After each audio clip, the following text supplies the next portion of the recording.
Good afternoon. My name is Lynn Gray, and I'm on the Hillsborough County Public School Board. And today's physical education lesson is Movement is Medicine. Now, how is that?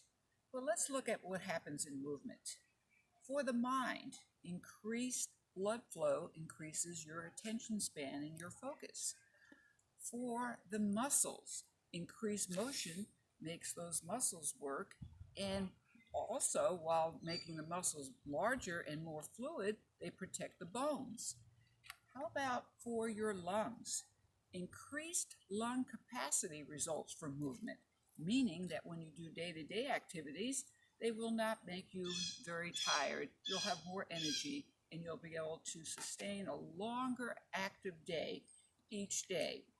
Movement also makes sure that you have very good balance. So as you walk or run, you're going to find yourself on one foot many times, which increases your balance as well. And there are so many wonderful ways that movement will serve you. How about movement is a great weight loss or weight stabilizer? When you move, you're forming muscles in your legs and in your arms. And when you move with determination, you're having your hips slim down, but you're also forming muscles throughout. So what we talk about when we talk muscle density, we're actually increasing muscular density, which increases your metabolic rate. And the higher metabolic rate, the more calories you will burn. So there are some examples of how we know that walking, or let's just say movement, is medicine. So let's think of our workout today as a great example of movement. And the lesson today is called 3, 2, 1, go. And we first start out with our warm-up. What we want to do is make sure that we're doing a nice specific exercise to get ready for the actual movement of actual forward movement. So one of the best plyometric exercises I can share with you is what is called a weight twist.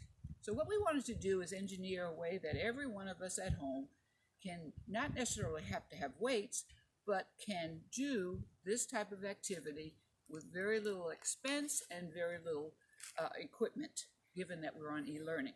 So we do need a stopwatch or some kind of timer, because most things in sports are timed, and it's a good thing.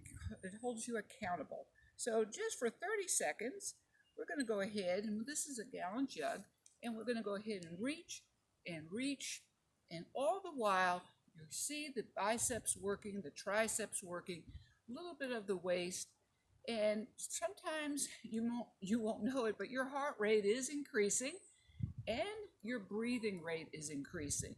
So even though this is fairly stationary, my arms are kind of getting a good workout, because this is a gallon, which I don't remember, but it could be almost 4 pounds. Not sure on that one. So up 34 seconds, down it goes. And that's a little bit of a warm-up, because as you know, when you move forward, you're going to have this left, right motion. Let's talk about the 3, 2, 1 workout. This week, what we want to do is keep fluid, keep continual movement, and not give in to, oh, I'm tired, sit down. We want to continually move, and I'm going to put intervals, which means time periods, of easy effort. So for the walker, 3, 2, 1 would look something like this. 3 minutes, using your timer, easy walk, heel to toe, looking at my feet. You're going to go heel to toe. There we go. And just let your arms move relaxed. For the intermediate, you're going to go into a brisk walk for 3 minutes. And watch the arms, and there again is that plyometric where you're actually lifting off your feet, which is so good for you. And then for the runner, the easy would be the easy jog.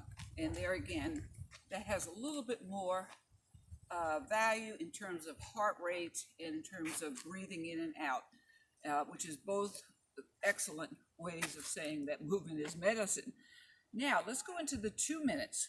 So the 3 minutes we have agreed is easy for the beginner, the intermediate, and advanced. So what is the 2 minutes? 2 minutes is medium pace. For the walker, that just means that you're going to have a little bit of a wider extension of your walk. Now let me explain extension. It comes down to what is called a stride value. So a small stride value, short one, is this one. Nice and long is when we go a little bit more, kind of on purpose. It's more of a natural way, by the way.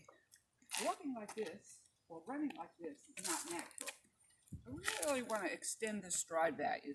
And the stride value is the distance between the heel and the top of your toe. So if you ever want to measure with a ruler your stride value and measure it from week to week, the goal is to increase just a little bit that actual stride value. So for the walker, again, longer stride, and for the intermediate, not only a longer stride, but here's your arms following through with your stride. And for the runner, you're going to have a little bit more of an exertion because now you're going to bump up not only your pace, but your stride value is going to be extended.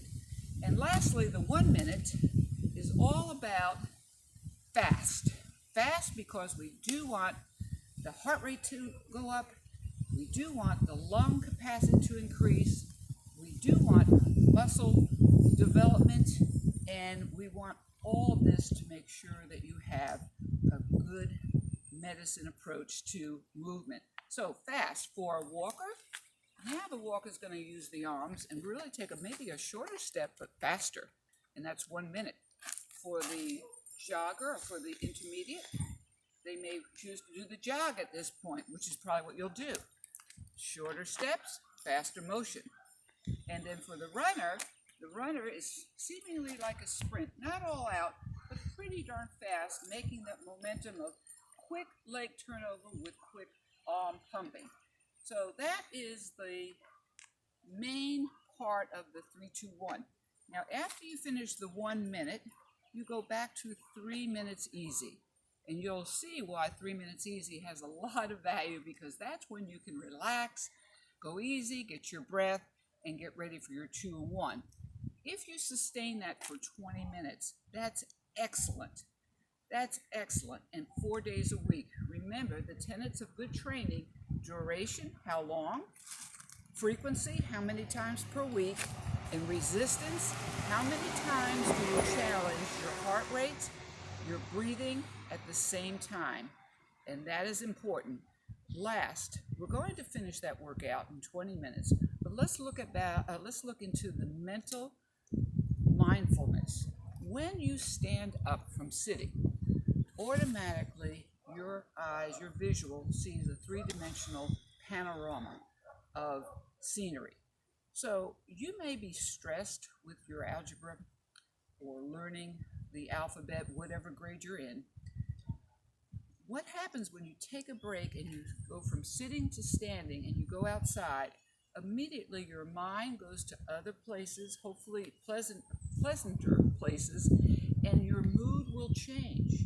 If you mix that outside, standing up, moving, with a little bit of quickness, you're going to get into a very steady breathing pattern. Breathing steady is nothing unlike a meditative type of mantra. You're going to breathe 3 steps, breathe 3 steps, something that you will only personally have for yourself. And that will calm you and lessen your frustrations, your anxiety, and plus give you, again, other things to think about than the problematic challenge maybe on the e-learning. That concludes our workout and our rationale for this week. Have a great week.